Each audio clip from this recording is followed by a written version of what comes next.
inshuti mwamye kudukurikira mumeze mute, Imana ikomeze kubaho umugisha kandi mukomeze mushyigikirwe nayo kugira ngo mukomeze mutere imbere haba mu bitekerezo ndetse no mu kwiyubaka. Uyu munsi tubazaniye ibintu 10 abantu bashakanye bakwiye kwitaho cyane kugira ngo urugo rwabo rurusheho kugenda neza. Murabizi neza yuko muri iki gihe nta muhanga w'urugo, muri iki gihe nta muhanga w'urugo, kandi burya niko byahoze. Bisaba kugira ngo ugire ubumenyi runaka kandi ugire no guca bugufi mu gihe wumvisha inama, bityo urusheho gusobanukirwa neza icyo ukwiye gukora. Ari wowe mugabo cyangwa se wowe mugore, bigaragara neza yuko urugo ni ahantu heza hashoboka, ku buryo umuntu aramutse agize urugo rwiza yaba ameze nk'ufite ijuru rito, ariko nanone yaba afite urugo rubi akaba ameze nk'ufite gereza nk'uko bivuga, cyangwa se gihenomu. Rero uyu munsi uramutse wumvisha bino bintu 10 abantu bashakanye bakwiye gukora kugira ngo barusheho kwiteza imbere kandi barusheho kubana mu mahoro, byarushaho kugufasha cyane kandi bikarushaho kukurinda. Kuri mikoro ni Justin niyo nsaba, twibwiraga abashyashya, abasanzwe ndetse n'abashyashya dufatanyirije hamwe. Reka twumve kino kiganiro turusheho kumva neza ibikwiriye. Ikintu cya mbere rero gifasha abashakanye kuba bakwihanganirana kandi bagatezanya imbere hagati yabo, ni uguteza imbere itumanaho rishingiye ku kubahana. Ni ukuvuga ngo icya mbere ni ukumva yuko ukwiye gutumanaho n'umukunzi wawe, cyangwa se mukwiye kuganira, mukicara mukaganira, ariko mukaganira mu buryo bw'ukuri, atari ibintu byo guhishanya. Urugero, niba ari umugabo akabwira umugore wenda ibintu yumva bimubabaje cyangwa se bimubangamiye, bityo n'umugore nawe akabwira umugabo we ibintu bimubangamiye, maze bagahuriza hamwe izo nama zose, bakarushaho kwihanganirana, umwe akababarira mugenzi we kandi undi akihanganira mugenzi we ndetse akanamwihanganisha kugira ngo arebe ukuntu yava muri ibyo bibazo. Igihe bitameze gutyo rero, hari igihe umuntu ashobora kugenda akigunga, undi nawe akigunga, bikarangira habonetsemo no kwiyahura kwa hato na hato, kuko kenshi na kenshi bikunda kubaho, bitewe n'uko umuntu ashobora kugira ibibazo akabyihererana ntabashe kubiganirira mugenzi we. Ibi ngibi rero birangira umuntu abuze icyerekezo, akumva nta mugore afite cyangwa se nta mugabo afite wo kuganira nawe ngo wenda abe yamufasha muri ibyo bibazo. Kandi nk'uko tubizi, umugore ni inyunganizi y'umugabo mu bibazo bye, ndetse n'umugabo akaba inyunganizi y'umugore mu bibazo bye. Niyo mpamvu rero umuntu adakwiye kwihererana ibibazo cyangwa se ngo yihererane ibitekerezo kandi uwo kubimufashamo ahari. Iyo ngingo ya mbere ukwiye kuyubahiriza kugira ngo itumanaho ryanyu rirusheho kugenda neza, kandi mukwiye kubikora nk'umwitozo kugira ngo rwose murusheho kumva mutekanye kandi buri muntu wese ari icyuzuzo cya mugenzi we. Ikintu cya kabiri rero ni ukwigira hamwe imicungire y'amafaranga. Niba hari ikintu gishenye ingo muri iyi minsi, ni ikijyanye n'imicungire y'amafaranga. Gucunga amafaranga biri kugenda biba ikibazo.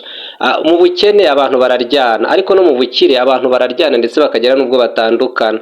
Ubwo rero byumvikane neza yuko amafaranga aho hari igihe ashobora kuvuka ibibazo bitandukanye. Urugero, ugasanga umugabo wenda ari gukoresha amafaranga mu nyungu ze bwite, ugasanga umuryango nta kintu uri kubonaho, mbega amafaranga akayitaye, cyangwa se n'umugore amafaranga akayitaye. Ibi ngibi rero abantu bakabipfa, kuko hari nk'igihe umuntu ashobora kuba afite nk'akazi, aka kazi wenda kakaba kamuhemba amafaranga menshi, ariko akumva yuko niba afite amafaranga menshi agomba gutegeka abo mu muryango we, agategeka umugabo cyangwa se agategeka umugore mu buryo bwo kumukandamiza kubera ko amurusha amafaranga.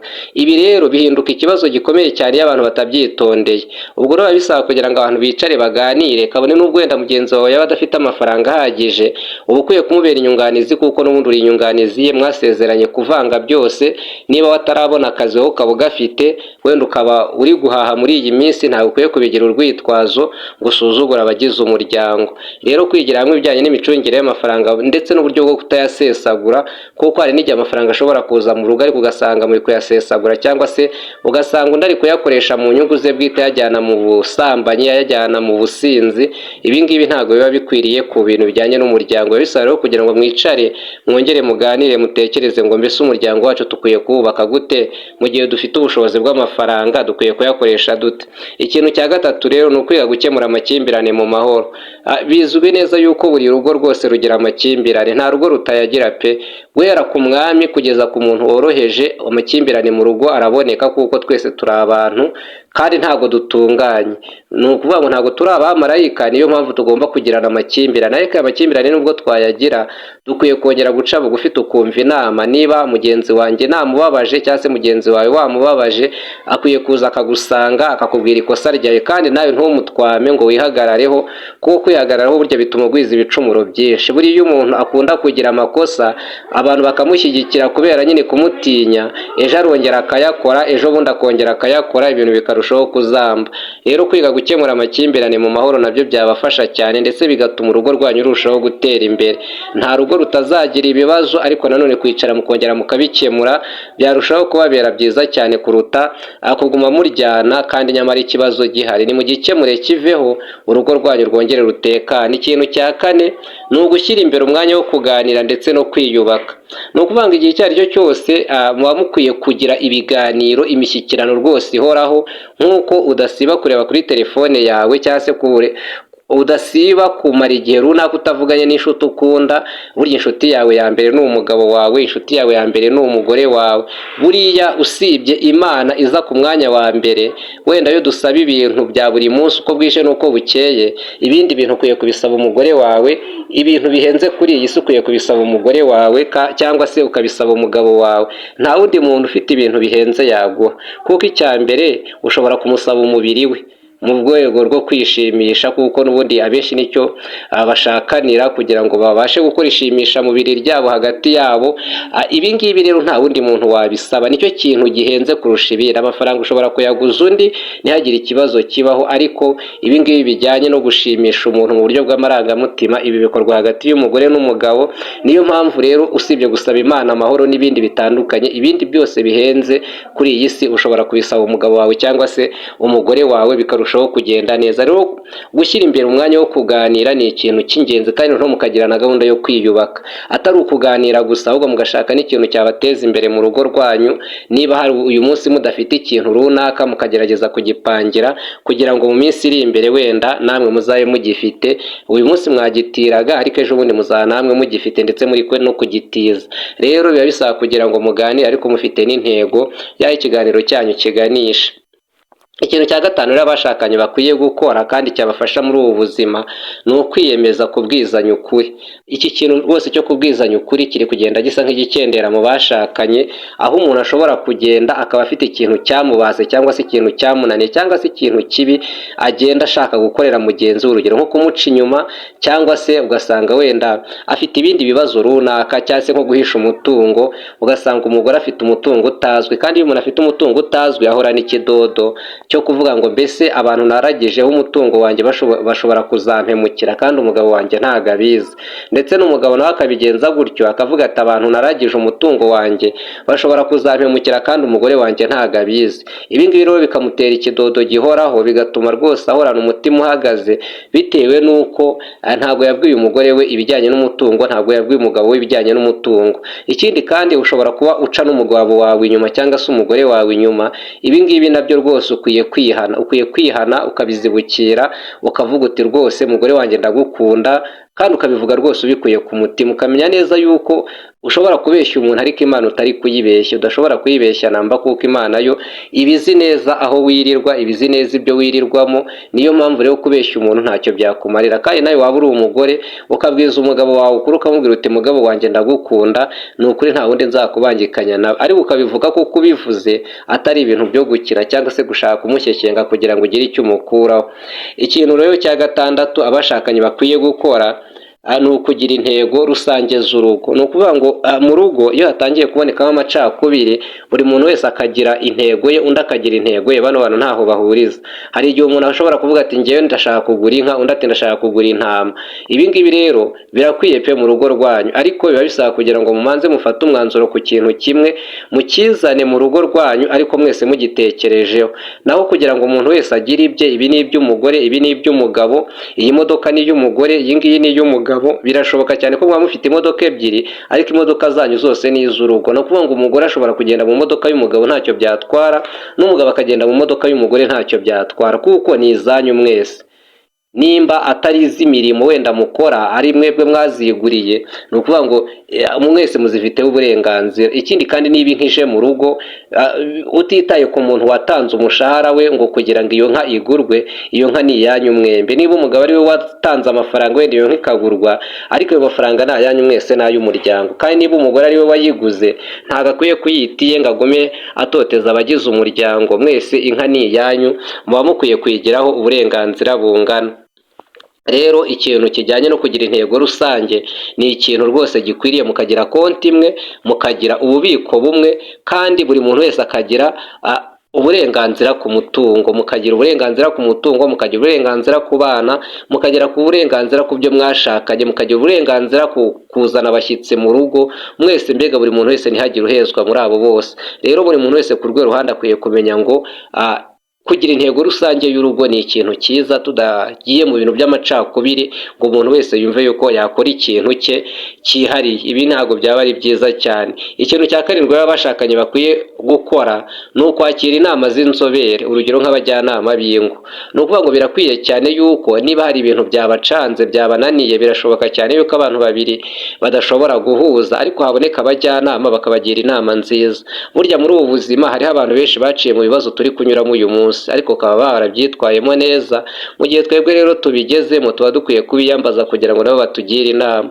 Uyu munsi niba ibyabo barabikemuye bikagenda neza, natwe ibyacu bashobora kudufasha bikagenda neza. Nawe kandi niba hari ibibazo ufitanye n'umugore wawe cyangwa se n'umugabo wawe, ushobora kwegera abantu rwose uziho ubujyanama bwiza, abantu babashije kunyura mu bibazo nk'ibyo maze bakakugira inama. Ikibazo rero ni uko hari igihe umuntu agira ibibazo akaba yabyihererana akumva yabikemura ku giti cye, kandi nyamara we nta n'ubushobozi afite, cyangwa se banamugira inama we akaba asa nk'uwafashe umwanzuro ku kintu runaka. Ibi ngibi ntabwo biba ari byiza, biba byita kwikanyiza ndetse no kwihagararaho. Rero ntuzabikore, ahubwo uzashime yuko ubonye abajyanama beza kandi inama bakugiriye uzumvire, byarushaho kugenda neza. Ikintu cya munani rero ni ukubabarirana no kwiyunga. Hariho abagabo benshi ndetse n'abagore usanga bashobora gupfa ikintu runaka, ariko umwe ukumva aravuze ati amva ngo naho Imana yazanjye ntabwo twakwiyunga, ukumva umuntu ari kuvuga gutyo. Uyu nguyu rero aba atarakura mu bitekerezo. Hari ibibazo byinshi bizaba muri iyi si, hari ibibazo byinshi bizabageraho ndetse birenze n'ibyo mufite, kandi ibi ngibi ntabwo byababuza kwiyunga. Buriya kwangana nk'abatindi, nk'uko ya ndirimbo y'Abanyarwanda ijya ibivuga ngo ntimukangane nk'abatindi, abatindi ngo nibo bangana maze bahura ntibaramukanye. Ariko iyo abantu bafite ikintu runaka bamaze kwitezaho imbere, ntabwo bangana ngo bumve yuko bataramukanye. None se waba waranganye n'umuntu, washinga iduka ukifuza yuko ataza kurihahiramo, washinga akabari ukifuza yuko ataza kukanyweramo? Oya, icyo mupfana ni iterambere. Burya niba mwaratandukanye ariko amafaranga yo aba akwiye kubahuza, kandi ntiwumve yuko uzamukumira mu kintu runaka. Rero kwiyunga ni ibintu by'ingenzi. Niba uri umugabo cyangwa uri umugore mukagira ibintu mupfa, abantu bapfa ibintu byinshi bitandukanye, ariko ntabwo ukwiye kwihagararaho ngo uvuge ngo ngewe umugabo wanjye cyangwa umugore wanjye ngo n'ahandi tuzongera guhurira. Wowe muzahahurira, ndetse muramutse mwiyunze mugahana imbabazi byarushaho kuba byiza cyane, kuko nta rugo rutazagira amakimbirane, ariko nanone kwiyunga nibwo butwari bw'abagize urugo. Rero ikintu cya cyenda ni ugushyikirana mu bihe bigoye. Ni ukuvuga ngo hari igihe urugo rushobora kugera mu bihe by'inzara, rukagera mu bihe by'ibyago, rukagera mu bihe by'uburwayi. Hari igihe abantu bashakanye bashobora kujya kubona ukabona bamwe barwaye uburwayi, urugero nk'uburwayi budakira, bidaturutse wenda muri izi ndwara zandurira mu mibonano mpuzabitsina gusa, ahubwo hariho n'ubundi burwayi bushobora kuza, umwijima, diyabete, umuvuduko w'amaraso, ndetse n'izo sida nazo zikaziramo, n'izindi ndwara zandurira mu mibonano mpuzabitsina zidashobora gukira vuba. Ibi ngibi rero biba bisaba kugira ngo mwongere muganire, nk'uko mwaganiraga mu bihe byiza, mwongere muhuze ibiganiro no muri ibi bihe bigoye, kuko aha ngaha niho hagaragara umugore nyamugore, ni naho hagaragara umugabo nyamugabo. Burya umugore ntabwo agaragara igihe ibintu byeze cyangwa se igihe amafaranga ahari, ahubwo umugore nyawe agaragara iyo amafaranga amaze gukendera, kuko iyo amafaranga amaze gukendera abagore benshi bahari igihe bafata ibyemezo bibi, ugasanga batangiye guta abagabo babo bagajya gushaka abandi bafite amafaranga. Ibi rero bigaragaza rwose ko uwo mugore atari uwawe, ndetse n'ubwo yari uwawe yagushakagaho umutungo. Kandi ikindi nanone n'umugabo nawe ugaragara mu bihe by'ibyago, mu bihe by'ubukene, mu bihe byo gupfusha, mu bihe byo kurwaza, mu bihe byo kubura epfo na ruguru. Igihe umugore mbega adafite imbaraga, nicyo gihe akeneyemo urukundo kuruta ikindi gihe cyose, kandi igihe cyose umugabo adafite imbaraga nicyo akeneyemo urukundo rw'umugore kuruta ikindi gihe cyose yaba yarigeze kurubonera. Ikintu cya 10 rero nicyo cya nyuma mu byo twabateguriye uyu munsi, abashakanye bakwiye gusaranganya inshingano zo mu rugo. rugo. Ni ukuvuga ngo gusaranganya inshingano zo mu rugo abenshi bakunda kuzitarutsa, ukajya ukabona umugabo wenda yigize ntibindeba, yakora n'inshingano agakora inshingano imwe gusa kandi azi neza ko hari inshingano nyinshi zitandukanye mu rugo.